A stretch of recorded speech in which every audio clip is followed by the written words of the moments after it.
Lacrosse, what you call it, and what we call it is Kachikwa'e, which means they bump hips. There could have been at one time anywhere from 500 to 1,000 men on one side playing. And the length of the field anywhere from 80, 100 yards to 4 miles, 5 miles, whatever the tournament area may be. We used it for tournaments to raise the hearts of our people, to bring great life to our children, to entertain, and playing in front of nations of people. This is a tradition.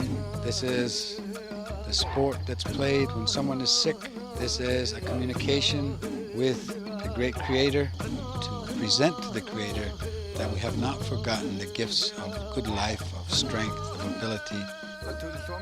There's a lot of fantasy and there's a lot of imagination in the Indian game. If you step on the field, you want to perform to the best of your ability, because it's not just, a game. It's more than that. It's a way of life, and it's something that's your heritage. It's your culture. Lacrosse players are kind of different. They hang in there for long. Well, I guess once you play lacrosse, you always play it. I don't know.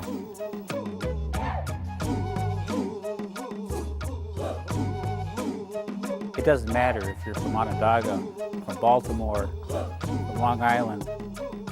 To me, I see it as a brotherhood of lacrosse players. That's the connection.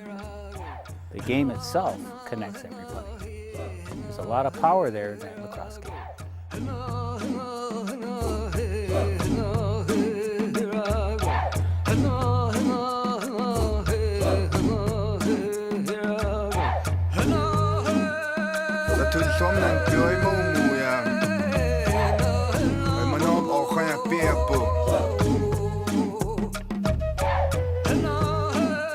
Give your face to the sunshine, and you will not see the shadows.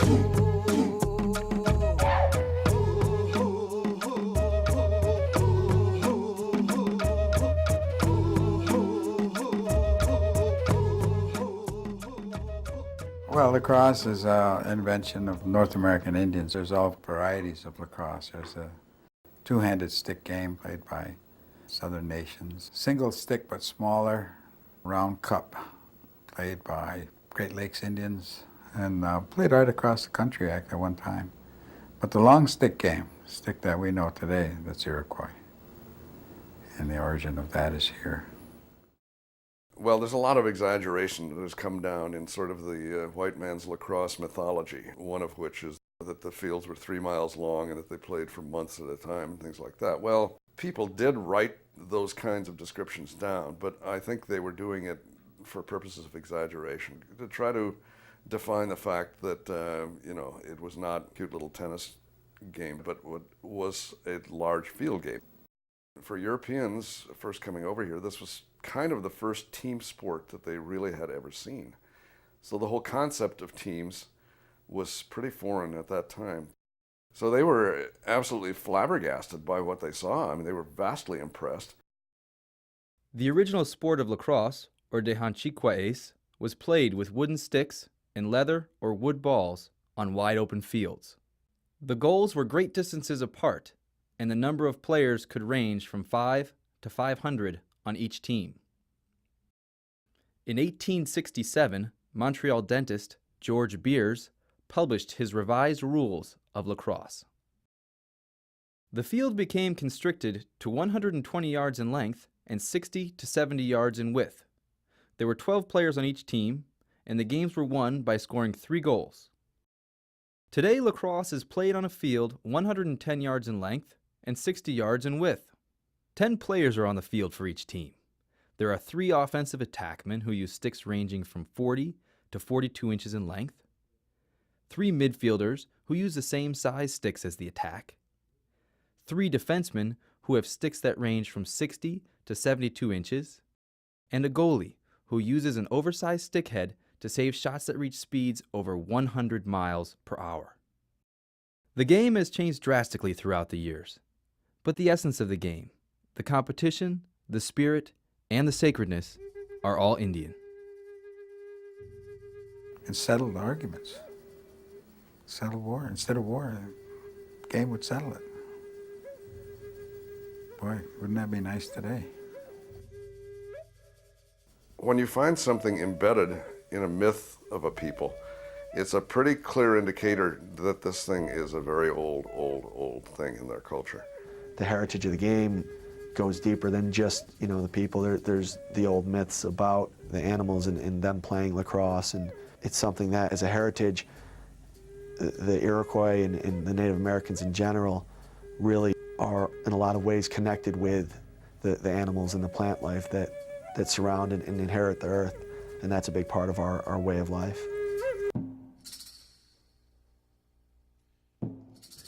One day when the world was new, the animals of the land, the bear, the deer, the turtle, and others, challenged the birds of the air to a great ball play in honor of the Creator. The teams were fierce. The bear contained the strength, the deer the speed, and the turtle the power to withstand blows. The birds were strong as well. The eagle and the hawk possessed great vision, and the owl strength in flight. All of the animals were powerful. A very small animal was shunned by the land animals, so it begged to play with the birds. Two birds stretched its fur to create wings. They called it the bat. The game was furious. The animals controlled the ground game, while the birds passed through the air in trees. Close to defeat, the birds passed quickly in desperation. As the ball was about to hit the ground and be lost to the animals, the bat swooped down and snatched it from the bear's grasp. The bat, with his unique flying ability, dodged and darted past the animals to score. The birds won. The game was good. The Creator was happy. One of the things that the Iroquois like to believe is that you can call upon, animals for different types of strength. If you need strength, call upon the bear, or if you need speed, call upon the deer, or if you need, vision, call upon the eagle for help. The mystique is always there. I mean, it's a native game, and that mystique is always there. Lacrosse is first a medicine game. That's why we call it the Creator's game. A game that was given to us to help people. If, say, someone in the tribe was either feeling ill or was injured or was sick, you could call on a medicine game. And what would happen is you'd play the game and hopefully play the game well enough that it would please the Creator, and in turn he would help heal that person. It doesn't matter how many are on a side, and it doesn't matter who wins. It's pretty much because they're playing for the Creator. It's the efficacy of the game is in the performance of it, and not in winning anything. It's a religious ceremony. It's very serious. And you play the game with no anger. It doesn't matter if you get hit, you get hurt. A lot of people are bleeding and everything. It's fun. You play hard. You don't dog it. Around the fire, before the game, the men put their sticks down in a circle all around. I've looked at the sticks during that and after, and I picked them up. I'll bet you they're using sticks that could be 50, 60, 70 years old. The players immediately become the ones that execute the game, but the development of it and all the ritual and all of the prayers and everything that goes has to be a composite of the whole community. The players are organized according to their clans. Certain clans play on one side, certain clans on the other. Played against my grandson because they're a different clan. It connects everybody, the whole community, everybody involved. It's a good feeling, very good feeling.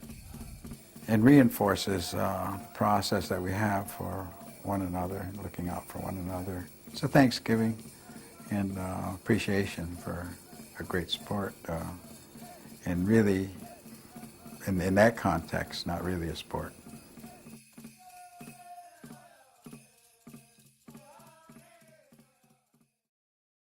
At one time, all the sticks in the country were carved by Six Nation people, either from Canada or the U.S. or Mohawk country. When the game was invented, those were the traditional sticks. And to keep the game rooted in that type of heritage, you know, we like to still use those sticks. There's a certain nostalgia, I know, on the part of older players who had wooden sticks. It's just not a mass-produced thing, but it's something that has real character. Certainly why Indian lacrosse players who are well-known players are buried with their sticks. They're not buried with aluminum and plastic. They're buried with a piece of hickory that they've held in their hands over the years and played some wonderful sport with. One of the biggest thrills was to get my dad's car, drive out the reservation on a Sunday afternoon and drive along the main road out there, and there were any number of stick makers, and they'd put their sticks out on the front porch. So you knew where the stick makers lived, and then you could approach the home and then peruse the sticks and then knock on the door, and they would tell you what each stick cost. We have one of the premier stick makers here at Onondaga. His name is Alfie Jock. His father, Louis Jock, was a premier stick maker and also coach, and he was at one point the heart and backbone of lacrosse at Onondaga. When I was about 12 years old, I didn't have a lacrosse stick. And my father said, "What the heck, let's make one." And he never made one before. We went down here in the woods, cut a hickory tree down, and tried to make sticks. And we broke the first 6 or 8 sticks we tried to bend because we didn't dry them long enough. And we went out and tried it again, and we just started like that, making sticks. That was 1961, I believe. By 1968, my father took out a loan. We built this shop and started making lacrosse sticks full time. It didn't matter how many lacrosse sticks we made, we never made enough lacrosse sticks.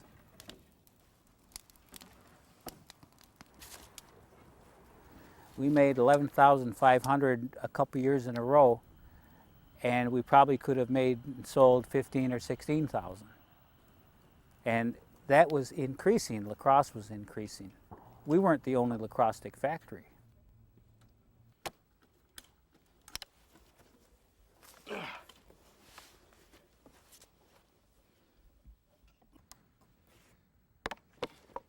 Hickory is supposed to use for tools or weapons, something functional. Because of its great strength and flexibility,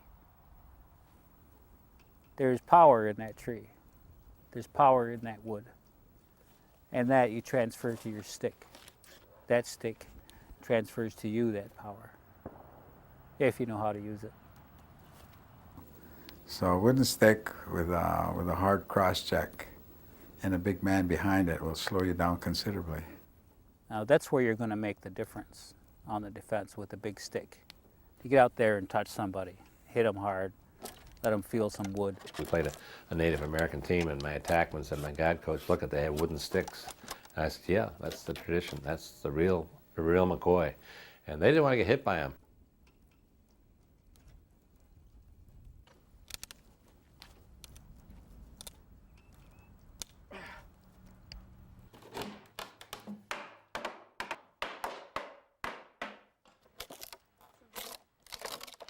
For me, carving lacrosse sticks, carving anything, it's like therapy. It calms me down.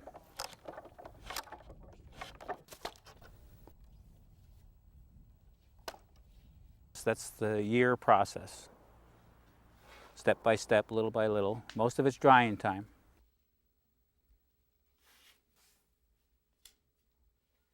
Alfie Jock sticks are rarely played with anymore. They're desired and they're sought after, and they're hung on the wall by somebody who loves the game. Here I am and other stick makers who are still making sticks. It's almost like they've already written off wooden sticks, as if they do not exist anymore, and people won't be making them anymore. And here I am, I'm making them, but they're buying something that they're going to hang on the wall. An antique, a relic of the past.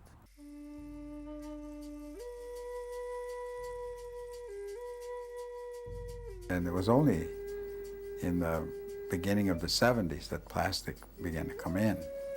So now we have some generations of lacrosse players who've never seen a wooden stick, much less played with it. One of the problems with wooden sticks is that they would break, and we would have players that we would talk to